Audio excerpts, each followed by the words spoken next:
Ahoana marina, anao ahoana ny hoavin'ny firenena? 2 volana sisa dia ivalona indray ity taona 2024 ity, ary 2 taona sisa dia ifarana fempitom-piasany fitondrana mijoro ankehitriny. Ao anatin'ny faramparan'ny taona izao anefa dia efa tazana sahady ny fiazakazany Andry Rajoelina amin'ny fanaovana fampielezan-kevitra melohan'ny fotoana. Fitaovana eo am-pelatanany mafonja ny fahefam-panjakana ahafahana mitety faritra araina fitokanana fotodrafitrasa madinika. Eny fa na dia tsy tokony ho andraiky ny aza no mitokana ireny fotodrafitrasa sasany ireny, fa minisitra. Ny tazana dia fitokanana fonosina kajikajy politika no betsaka. Aza dino anefa fa iarahany rehetra miaina ny fahoriana ho an'ny isam-baravarana amin'izao fotoana izao. Mangina ny fahampotena ireo orinasam-panjakana maro noho ny trosa misavovona. Tao anatin'ny 3 taona latsaka 2 volana ny itondran'ny firenena izay dia tsy mitsahatra mitotongana ny fiainam-bahoaka. Tsy nisy hita ireo fampanantenana maro lafy izay nambara nandritra ny fampielezan-kevitra. Tsy hita ny famoronana asa ho an'ny tanora.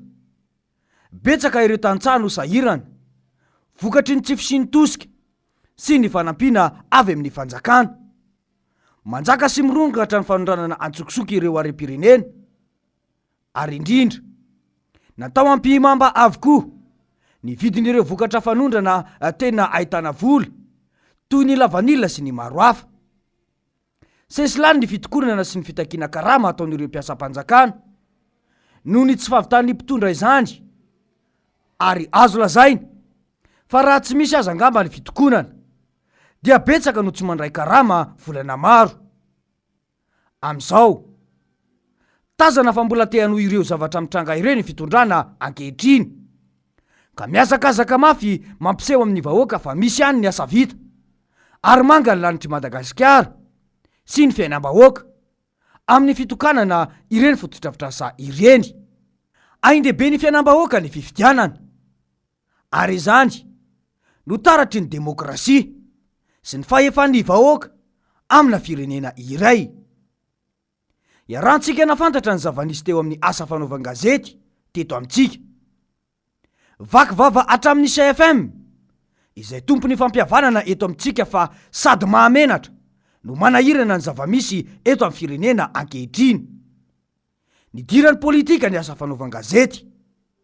Hoy mantsizy hoe ary tombakivaky ny zavatra mitranga amin'ny mpanao gazety amin'izao fotoana izao, satria lasa idiran'ny mpanao politika, lasa mpanao politika ny mpanao gazety, nefa tsy tokony ho asan'ny mpanao gazety zavatra zay. Marina mihitsy izay voalazana izay. Raha ny zava-misy no jerena dia izay ny mpitondra ny efeny famoaham-baovao eto amintsika. Isisihana mafy ny ametraka ny kandidam-panjakana eo amin'ny filohany ho lavitra mba ahafahany mametraka olona eo anivony seny, satria manana anjara toerana ao amin'ny voamera mikarakara ny fifidianana io ny mpanao gazety. Tsy tongatonga ho azy ny tsy fivoahany fanehoan-kevitra avy amin'ny fanjakana, indrindra fa ny filoham-pirenena manoloana io tranga io, satria tanjon'izy ireo ny ifehezana ny serasera eto amin'ny firenena, ka tsy hisy intsony ny zo fototra izay voalazana lampanondrenana amin'ny fisitrahan'ny vahoaka malagasy mahazo vaovao maro lafy. Inona moa no tsy efa eo am-pelatanan'izao fitondrana izao ny fahefana eto amintsika? Ny anteny meram-pirenena azy ny maro anisa, ny anteny meran-doolona olony avokoa no ao anatiny. Na dia nolazainy aza tamin'ny fampielezan-kevitra fa hofoanana izany fa mandany volam-panjakana fotsiny. Ankehitriny izy mianakavy ihany no mandany volam-panjakana ao.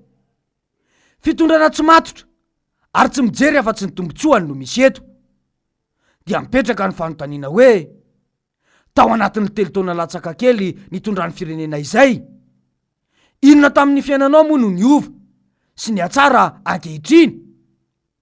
Tsy misy intsony ve ny delestaza? Mandry fahalemana ve ny firenena?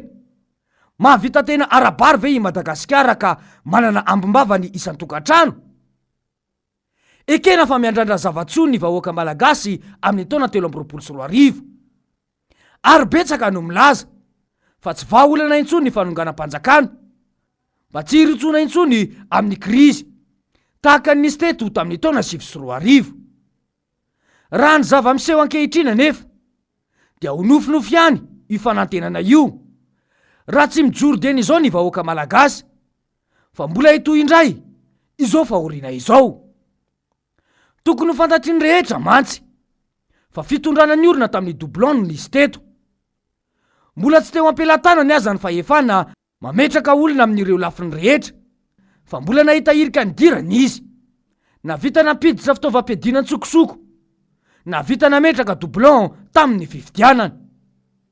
Raha olona tia tanindrazana tokoa ka nandala ny fahamarinany ny any rajoelina dia tsy nanaiky andray fahefana amin'ny alalan'ny fifidianana tsy safidim-bahoaka sy feno osoka io. Mazava izany ny olona tao ambadiky ireny zavatra nitranga ireny sy ny tsy fahamarinana tamin'ny fifidianana ireny dia hoy hatrany ny filohan'ny GFM hoe ny senia tokony dieny zao dia fatarina hoe mampisy ny fifidianana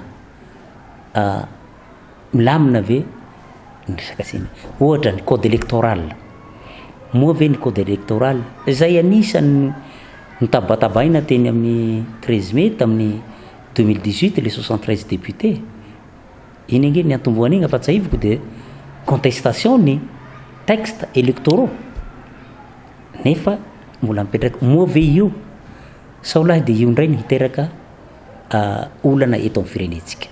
Marina mihitsy izay voalazan'izay. Mandindona tokoa mantsy ny triplon amin'ny fifidianana manaraka raha ny zava-misy no jerena sy arahina kaiky. Olony no ao amin'ny ministera ny adi-tany sy ny fitsinjaram-pahefana amin'izao.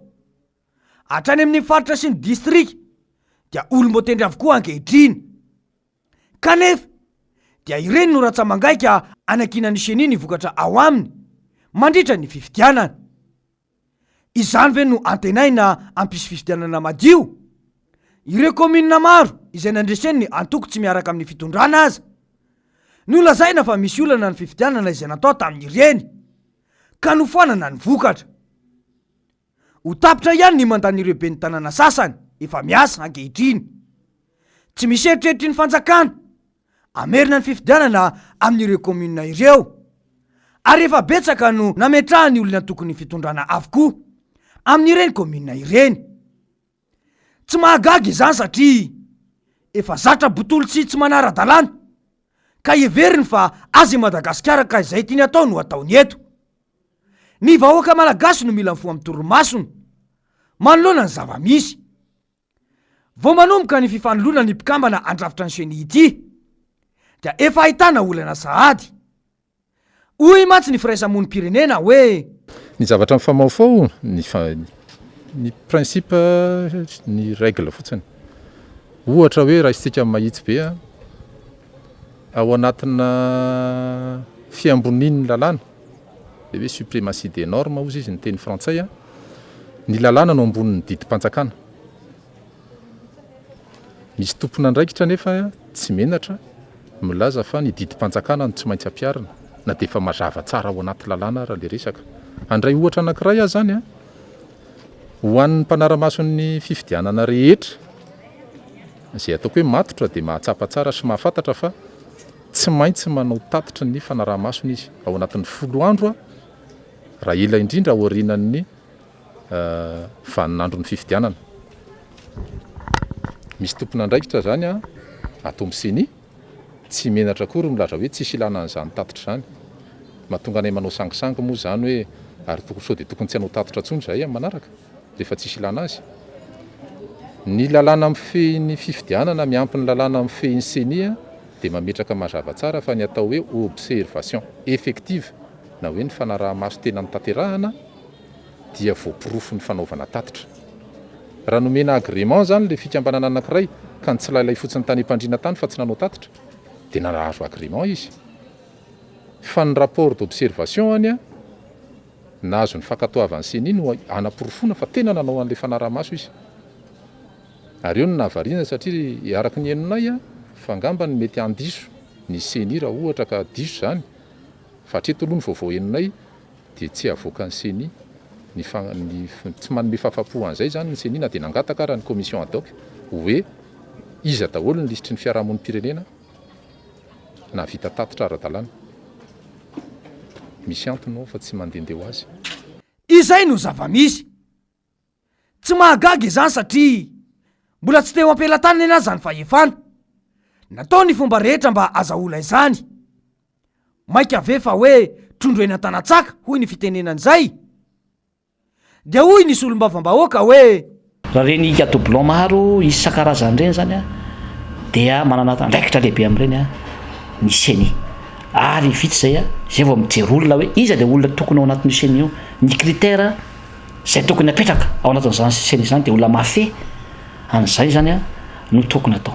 Fa ity moa dia hiazaka zahana fotsiny le izy a fa zay zany dia miteny hoe raha tena tany demokratika sika dia zay a tokony isy fokonan-dolo irahana amin'ny mpamatsy vola ny fiarahamon'ny pirenena ny atoko mpanohatra ny eo amin'ny fitondrana ny société civile maro isan-karazany mba mifampiresaka tsara zany a anao zay asoa sy atsara fa tsy hoe le tany teo ihany no iverina dia manjary miteraka fikorotanana zany a ho an'ny fiainam-pirenena ao anatin'izay. Mangarana ange no tadiavin'ny olona mila n'izany ny vahoaka malagasy amin'izao fotoana zao mba ho marina ny fifidianana zay ho atao fa raha mbola le taloha reny ihany no atao a dia amiko mandrokana dia tsy tokony iraina ntsony a ny fifidianana eto Madagasikara raha reo fahafahambaraka eo anatrehan'ny communauté internationale reo a raha mbola hoe anao terve mata hoe olona fotsiny nosoloana ao anatin'izay.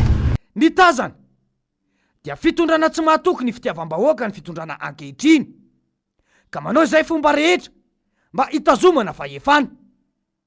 Raha tena safidim-bahoaka marina mantsy no hivoaka dia sarotra ny hiverenan'izy ireo amin'ny fitondrana ka mahatonga azy ireo androvitsihy tahaka izao. Raha ny fahefanana lain'izy ireo tamin'ny keriny sy bontolo eto amin'ny firenena io angamba ka raha tena vahoaka no iasan'izy ireo efa tsy ohatr'izao intsony ny fiainan'ny vahoaka malagasy. Fehezina avokoa ny androm-panjakana rehetra, fehezina ny fanomezam-baovao, fehezina ny genie dia izay manohitoina ny fitondrana any am-ponja na atao mitsitro belona tsy avela iseho masoandro. Izany ve ny fomba hitantanana ny firenena kanefa milaza ho demokraty? Raha azon'izao fitondrana izao fehezina ihany koa angamba ny mpamatsy vola sy ny fianakaviam-be iraisam-pirenena mety efa nataony izany saingy misy fetra ny fahefana bontolo io. Taiza tao anatin'ny enimpolo taona no nisy filoham-pirenena nizarakariny epokotany sy nitokana kianja fampiadiana koa raha tsy ny fitondrana rajoelona ity. Ny fehiny dia izao mila mirahina ny vahoaka anavitra ity firenena ity. Adidiny vahoaka ny fifidianana, ilaina ny fisoratana anarana any anatin'ny lisam-pifidianana, ilaina ihany koa ny manaraka ny vaovao ara-politika mba ahafahana mametraka ny tena safidy ka tsy voarebireby ny antsangatsa-manorana tsy isy izao. Ny fijoroan'ny vahoaka arak'izany no anavitra ity firenena ity. Fa raha tsy izany mbola iamafy loha izao no iaina ny vahoaka atsoatsy. Raha tsy mifoha amin'ny toromasony ihany koa ny valalabe mandry eto amintsika. Ho aiza reny ho iafaran'ny firenentsika ity fa ahoana marina e.